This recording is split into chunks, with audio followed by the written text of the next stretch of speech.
Welcome back to another installment where we take a look at screenplay formatting, where we answer a question of, I've seen this on screen, what would it look like on the page? It's a series where we take a look at a famous film and I take a crack at how I would write it, but then we take a look at how the actual screenwriter wrote it. Really, it's a show that there's more than one way to write things out, and you just have to figure out what makes the most sense to you. And at the end of the day, as long as it's clear, that's all that matters.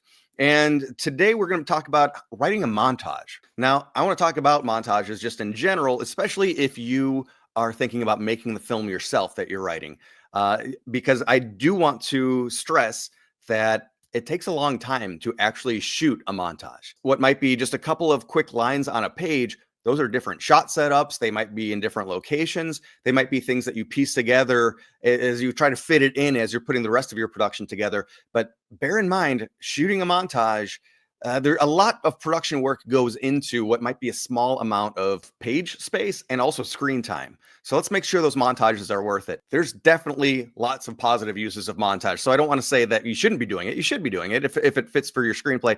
But from a production standpoint, just bear in mind, depending on what you're exactly doing, it might be costly. As you see, immediately recognizable, I'm going to be looking at one of the most legendary films of all time, especially when it comes to movies you watch every December. A couple of caveats to this one. We're looking at a screenplay that is a bit older, 1989, so it's going to be a little out of date. Also, for everybody that's complained in the past that we have looked at too many screenplays that were written by the director, I fully agree. That's why we're going to look at two movies today, but I do want to start still with National Lampoon's Christmas Vacation, specifically something that is barely a montage. We're going to actually look at two different montage scenes. The moment I really wanted to look at, you could argue it's an action sequence, which brings up an interesting point. What's the difference between writing an action sequence and writing a montage?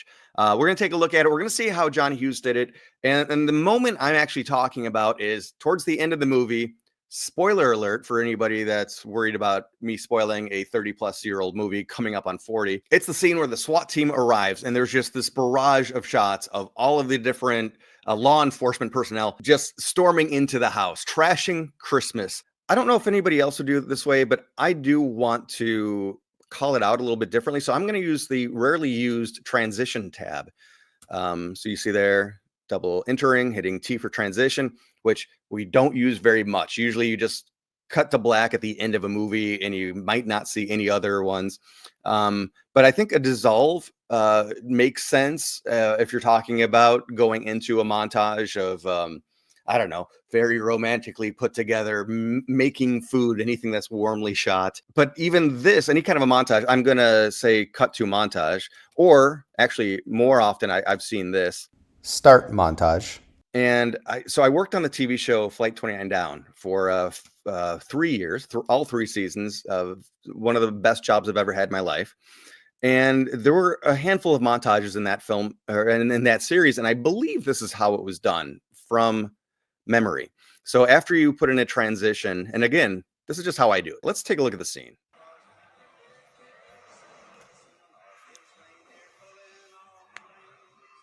So again, here we go.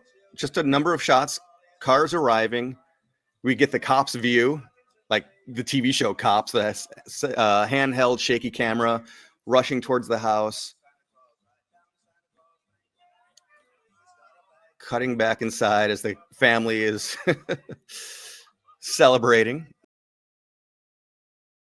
Guys taking positions on the roof. And here we go. Now it starts to really amp up.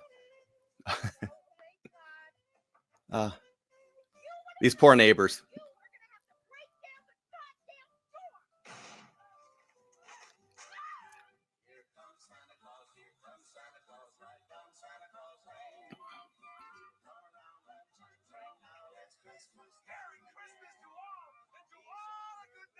Here we go. Slow-mo shot.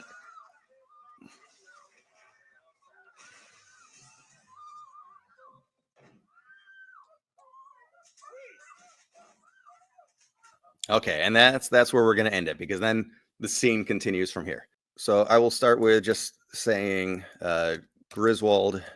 Also, something that even before we dive into this too deeply, something else I do want to mention right away is that this is the type of thing that's going to change a lot. It's going to change once you actually have your location. It's going to change on the day as your keys, department keys, are having their walkthroughs. Um, their tech walkthroughs way before production, and also probably as we're approaching the day. On the page, anything can be happening.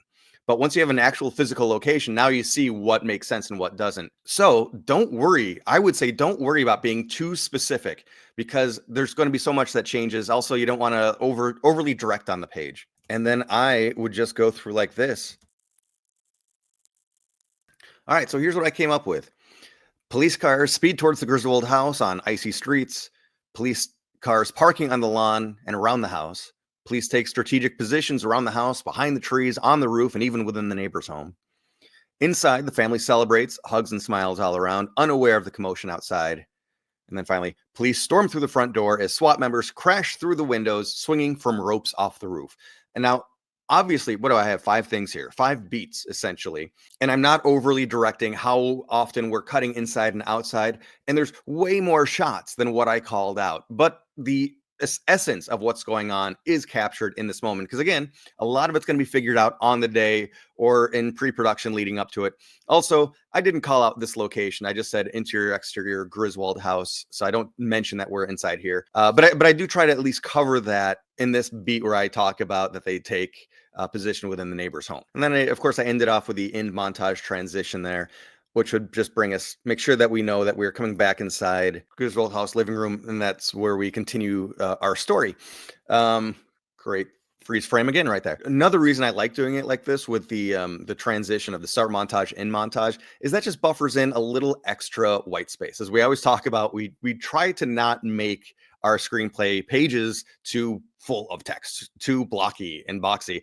And obviously, as you're seeing here with all this direction, it can be a little heavy on the wordage. There's no dialogue in there with those nice, friendly, wide margins. So this is a way to build in a little extra white space for your page. Let's take a look and see how John Hughes did this back in the late 80s. Wow, to my surprise, this was way more written than I was expecting it to be, where we really do call out as if they're new scenes as we're cutting back and forth. So we see they get their good news here, and then cut to new scene. Scene number C263, 3 suburban squad cars grind to a halt, cut back into the living room. New scene D263. They talk a little bit more. E263, they are next door at Todd and Margot's house as the officers come in.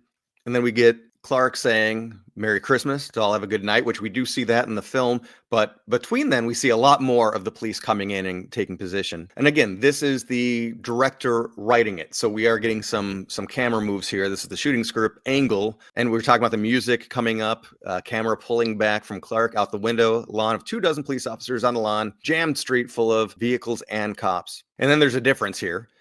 Because obviously we saw what happened in the movie. They just come flying in. It's interesting. Police commander barks a sharp order. So we're talking about dialogue here, but there's not actually dialogue specified. So I guess we're just hearing, or we're seeing this while we're listening to Christmas music. So kind of a different way to do a montage where they're calling out the different shots, shot H, J, K, L, and so on and so on. But it's interesting that somebody, at least Uncle Lewis, has some awareness that the police are going to be coming in. Wave of officers approach the house. Lewis saunters into the living room. Grizz, you just got what you need. More friggin' company. Close up on Clark. He turns to Lewis, puzzled. "Frank, did you call? Let your wife know you're all right?" It occurs to him that he's forgotten to call his wife. See, in the movie, and this is the difference too, when you're thinking about things versus when it's actually happening, he didn't have time. Obviously, he just told him, "You're going to get your Christmas bonus after all." And then everybody's celebrating. Well, he wouldn't have had time to call his wife there. Then here we go. Windows bashed out by rifle barrels. Cops stormed the door. There's a bit more that was written on a previous draft that was cut by the time they got to the shooting script. Then we're back to Todd and Margot's house, which this is coming a little bit out of order of how we saw it. The guys storming their house. A door blows off the hinges. Armed officers charge into the room and clamber over the bed to the window facing the Griswold house. Police charge the room, freeze. So we don't have anything about guys on the roof smashing through the windows. So that was probably something that was kind of figured out on the day. Hey, I have another idea of something that we can do. This is over a page and a half where I had it just be 5 little bullet points. And we saw how much time it took in the actual film. Let's actually take a look at the time.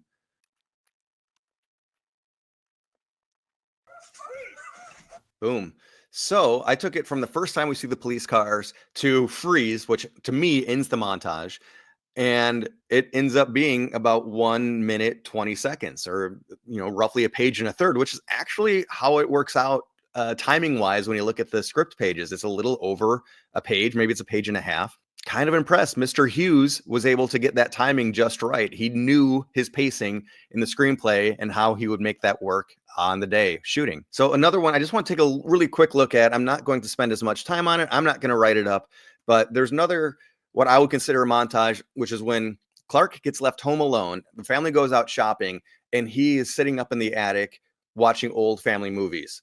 And there's no dialogue. There's really just him viewing this old footage of his family and feeling all those warm, misty holiday memories. So let's see how John Hughes handled that. Okay, again, Clark is upstairs. He's freezing cold in the attic. He's stranded up there. The family's not home. And we see 8mm projected on white shirt. Title card with the words in glitter. Cut to Griswold house, a tract ranch with a single string of lights around the door. Cut to Griswold family, Nora, little Clark, age 9, an ancient woman dressed in black, a young sailor, smashed old priest, a middle-aged man with a loud sport coat, slicked hair. Boy, this is very, very specific. And a pencil mustache with his arm around a middle-aged woman in low-cut dress. Sitting in the living room, eating Christmas dinner on TV trays, a metallic Christmas tree stands in the corner, a wobbly pan across, people squinting against the harsh light of the light bar. Boy, John Hughes, look at how detailed he is on each of these. Again, this is not what I would do. And this is also, it's a different time where screenwriting was a little bit more verbose, perhaps, but he's so detailed. And he's calling out when his different shots are. They're not exactly labeled as new scenes, but we're seeing here cut to, cut to, cut to within this description, which are the different shots that we're seeing here in the old home videos. He doesn't use the word montage anywhere, but obviously we're just watching someone watch old home videos. It is a montage. It's not the type of montage where things are physically happening, but his heart is warming up. All of the anger he's feeling towards his family, it's softening. He is an absolute sap in the kindest of ways, that he puts up with all of the chaos going on in his home. But maybe he needed this moment. His character needed this moment to realize or to remember why he's putting himself through all of this.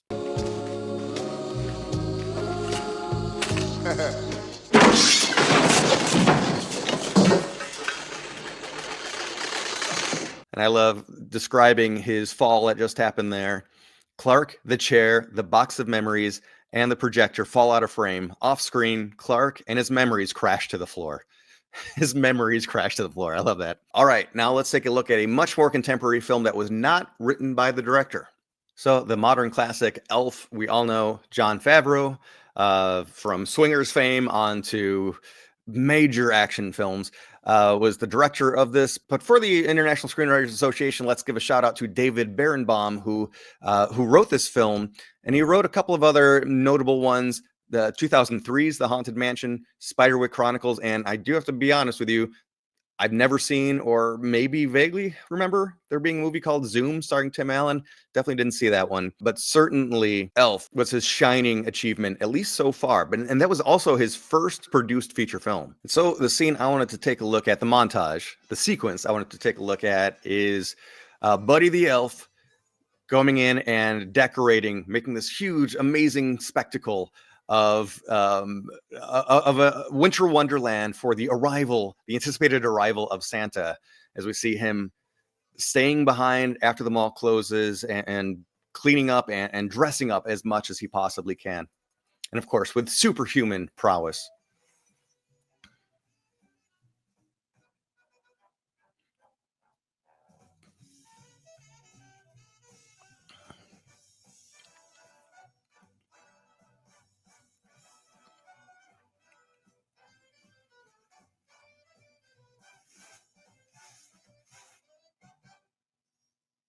Okay. We see him do a number of things.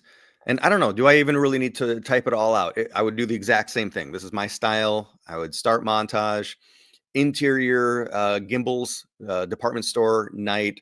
We see the lights turning off, not the police, the security guards locking up the doors while Buddy the Elf runs around stringing up lights, tearing apart pillows to turn into fake snow, and If we want to be very specific, well, like I said, I wouldn't be very specific, but we could call out a couple of things. He's making paper snowflakes. He's building things with Legos, extravagant things, very detailed and massive things, because I think that's important to include because he is this. I mean, as we know, he's a real boy. He's a human, but he does have this like preternatural, superhero level Christmas spirit that makes him do these exceptional things. And also, he's got a lot of sugar in him that helps a lot with that as well. At this point, there's not a reveal. So we're just seeing him building things, tearing up wrapping paper excitedly, something along those lines.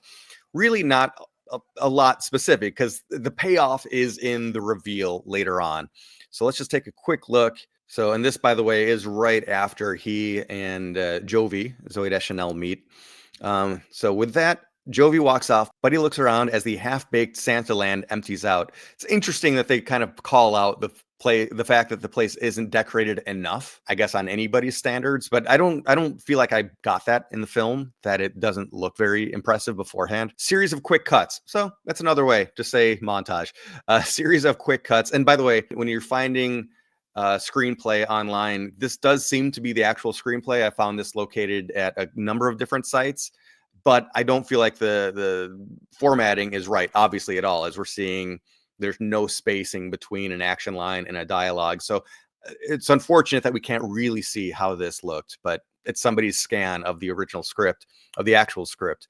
So quick series of cuts, doors being locked, employees exiting, lights flickering off. A security guard walks down an aisle. Behind him, Buddy does a commando roll through the aisle, then pops up next to some toys.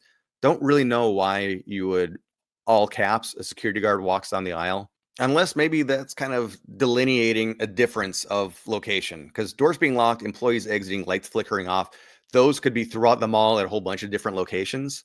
And now security guard walks down an aisle. We are inside the store within the mall. That matters for our story. Behind him, Buddy does the commando roll through an aisle, pops up next to some toys. Buddy starts pulling out all sorts of things from the shelves: paint, robots, a fire truck. He looks at the logo. They have elves in Taiwan. It's kind of a good line that maybe wouldn't age well, so they took it out. I'm not quite sure. And so right there, we just see him prepping. We don't actually see him doing anything. He's just pulling things off the shelves, and that's it. So at that point, that's when in the screenplay, they cut to Walter and Emily having dinner. But let's go back to Gimbals and see where we pick up with Buddy a little bit later in time. 7 a.m. now. So there has been a passage of time that we don't quite get in the actual film.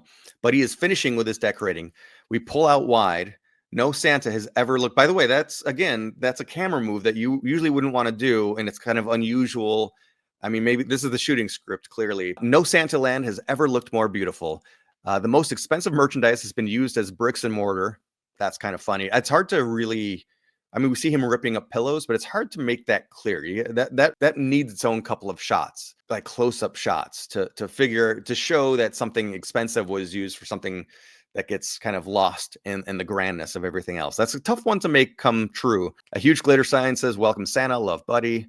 Off in the distance, we hear faint sound of an angel singing, and that goes into then the "baby it's cold outside" moment. So that's all we get for this one. And that's another one where you can imagine that the director of photography, the art department, props, once they had their area and they knew how they were going to decorate it for the first phase before Buddy goes crazy. And I'm sure then they worked on, okay, what are we going to say Buddy did? How is the after going to look? And now what steps can we have Will Ferrell actually do? And we can get these shots. This kind of a montage is actually a bit more manageable from a production standpoint. There are a couple of special effect type things, the paper going up as he's cutting out the paper snowflakes, but it's all in the same location, all in the same lighting because it's dark, because it's after the place is closed down. So while the camera is still moving around and there's different setups, and it's not going to be the same lighting, you're always going to tweak your lighting between shots, obviously, but nothing dramatically different where you need a whole nother rig, a whole nother gag. But him with lights running around the column, that takes no time to shoot. Stapling cotton onto the top of the Santa Village house, again, doesn't take all that much time. And you're not leaving physical locations. You're moving the camera a little bit. So that is something where you can really hammer out a whole bunch of different shots, a whole bunch of different ideas in one quick set. using a light bright, Legos. He's all kind of in the same location there. I hope that answers some questions and at least gives you some ideas about how you would blueprint out a montage. And again, I think the thing that's important to note is to not be overly specific with it, because everything's going to change on the day, but give a feel for the types of shots we're going to get. The point of the montage is really to convey, why are we doing this in the first place? What is happening? And over the course of this montage, couple little for examples, but they're not set in stone, and things will always change. I am looking forward to doing so many more of these videos. I love doing them. I love taking a look at the screenplay to my favorite films. Are there any films you want me to highlight? Are there any screenplay writing questions that you have? Leave them in the comments and I will absolutely address them. Thanks for watching, and I'll see you next time.